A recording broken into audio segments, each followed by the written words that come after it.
Are there any ministerial notices of motion? Are there any ministerial statements? I call the Honourable the Premier. Thank you, Mr Speaker. Nothing is more important than having a good, decent job. Since 2015, our government has helped create more than 466,000 new jobs. Good jobs leading to better services and allowing more people to enjoy our great Queensland lifestyle. Latest figures show Queensland's unemployment has fallen to 3.8%. This is a number unseen for more than a decade. It is yet further proof of Queensland's strong health response to the pandemic, resulting in the strongest economic recovery in the country. The Queensland economy has grown by 7.8%, putting Queensland streets ahead of the national performance. It is a culmination of our government's dedication to supporting existing industries whilst recognising and building the jobs of the future. Jobs in clean, green energy, in hydrogen, in biomedicine, in defence industries, including partnerships with Rheinmetall and Boeing. But, Mr Speaker, our economy now has more jobs than workers to fill them. We estimate that over the next 3 years, Queensland will need an additional 280,000 workers to keep up with the growth in our economy. That is the equivalent of the population of Cairns and Mackay combined. We recognised these shortages long ago and took steps to address them. We introduced measures like free TAFE courses in key trades. The results have been astounding, an 85.8% increase in trainee and apprenticeship commencements. We have more than half of the national total of students undertaking vocational education in our schools, but more needs to be done. Mr Speaker, just as we did in the pandemic, we reached out to industry groups, employers and unions for ways to address these shortages. Mr Speaker, we held a workforce summit in March, and I want to congratulate the Minister for Training and Skills and her department for their work on this important issue. More than 350 people took part in this summit, and the result is the Queensland Workforce Strategy I released today. Key components of this strategy include $74 million worth of new initiatives, $20 million Workforce Connect Fund supporting small businesses to recruit workers underrepresented in our workforce, including women and those with a disability, $7 million to extend the Group Training Organisation pre-apprenticeship program, supporting an additional 360 engaged in a Certificate 1 program, $5.6 million establishing a one-stop shop to facilitate the employment of migrants, refugees and international students, an additional $5.45 million to expand this service to Townsville, Rockhampton and the Sunshine Coast to help an additional 1,500 people, $3 million to help migrants and humanitarian refugees settle in Queensland, and the establishment of a skilled workforce attraction office to ensure Queensland remains the best state for interstate and international skilled migration, plus $4.6 million to expand our Gateway to Industry skills program, giving high school students a head start to jobs and qualifications in key industries. Mr Speaker, just last week I met students from Aviation High on Brisbane's north side. Along with school captains Eldo and John, I was able to tour the new $8 million home of GE Aviation servicing aircraft from across the Asia-Pacific region. GE sponsors our Aerospace Gateway to Industry Skills program. The partnership between GE and Aviation High means high school students can start their qualifications while still at school, providing them with a runway to those jobs and providing the company with the workforce. In Maryborough, we turned the sod on a new facility that will see Queensland trains built by Queenslanders for Queenslanders. I was joined again by students from Maryborough High who now have clear local career paths.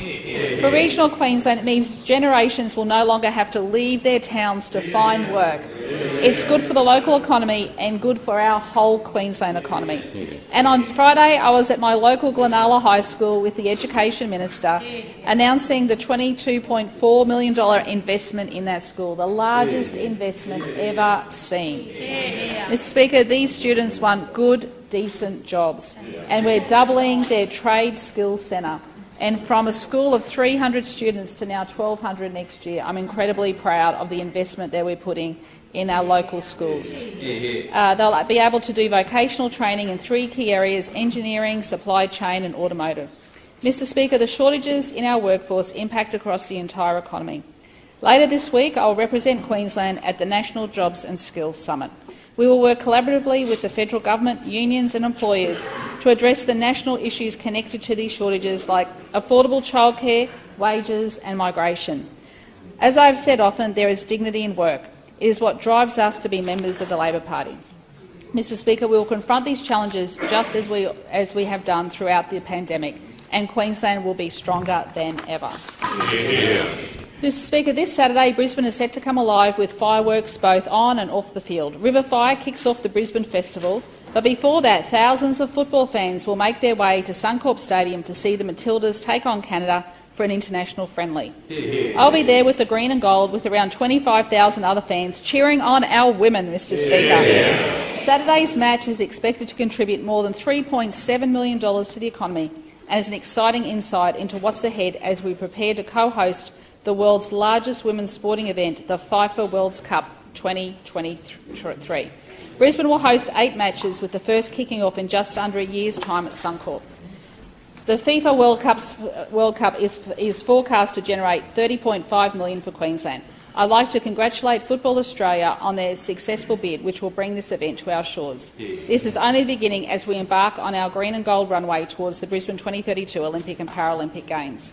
Mr Speaker, our government is invested in the future of women's football and sport. Since 2015, we've approved more than $35 million in funding to support football in Queensland, including more than $21 million in capital projects. More broadly, under our Activate Queensland strategy, we are encouraging more women and girls to take part in regular physical activity. We want to enhance women's leadership in sport through a gender equity target of 50% female representation on funded state-level sporting organisation boards by 2029. We've also approved more than We've also approved more than $13 million on 26 female-friendly facility projects. We support female participation and gender equity in sport from the field to the boardroom. That's why today I'm honoured to become a Legacy 23 ambassador. The Legacy 23 program is about delivering tangible outcomes for the next generation of Queenslanders and Australians. Hosting the Women's World Cup 2023 offers a unique platform to create positive change and empower women and girls to pursue opportunities both on and off the sporting field. And as female participation in football grows, my hope is that we'll also see the growth in women in leadership shaping the future of Australian sport. We've come a long way since the first game of women's football in Australia was played at the Gabba just over 100 years ago.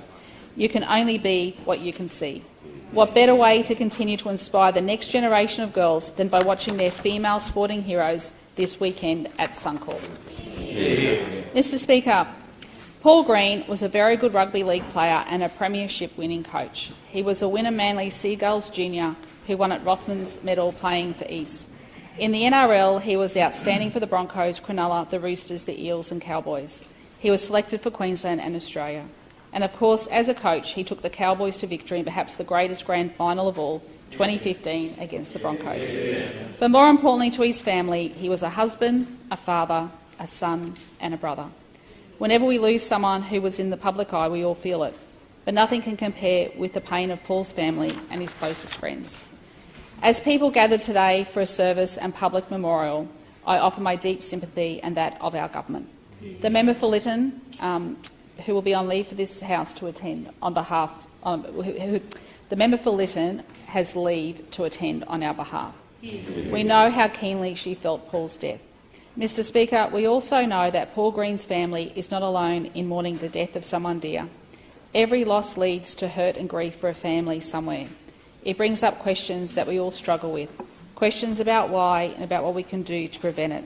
Support is always available and no one should ever be afraid to ask.